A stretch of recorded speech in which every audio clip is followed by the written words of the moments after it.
காடு நம்முன் தோன்றியது. அதன் அடர்த்தியான பசுமையானது அது வைத்திருந்த இரகசியங்களின் முன்னோடியாக இருந்தது. எங்கள் நண்பர்கள் குழு சாகசத்தையும் ஒரு வார இறுதியில் முகாமிடும் வாய்ப்பையும் தேடிச் சென்றது.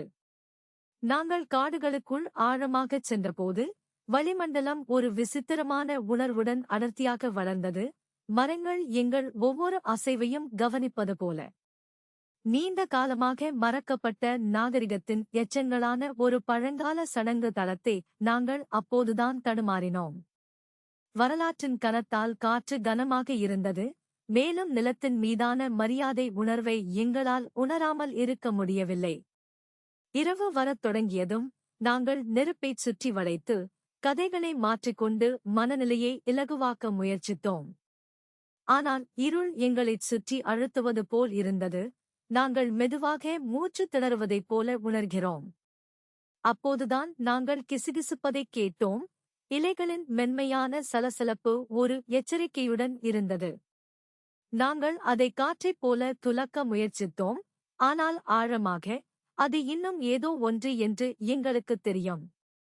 நாங்கள் விசித்திரமான நிகழ்வுகளை புரிந்து கொள்ள முயன்றபோது நெருப்பு வெடித்து துப்பியது. எங்கள் தோழிகளில் ஒருவரான சாரா பெருகிய முறையில் கிளர்ச்சியடைந்தாள்.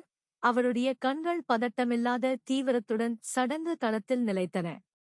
அவள் ஒரு பழங்கால ஒப்பந்தத்தைப் பற்றி பேச ஆரம்பித்தாள். அது நிலத்தை அமைதிப்படுத்த ஒரு தியாகம் தேவைப்பட்டது. நாங்கள் அதை வெறும் கற்பனை என்று சிரித்தோம்.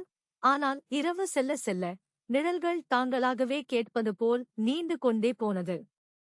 பின்னர் ஒரு பைத்தியக்காரத்தனத்தில் சாரா ஒரு கத்தியை பிடித்து தன் மார்பில் மூழ்கடித்தாள். தியாகம் என்ற ஒற்றை வார்த்தையை கிசுகிசுத்தபோது அவள் கண்கள் சடங்கு தளத்தில் பூட்டப்பட்டன.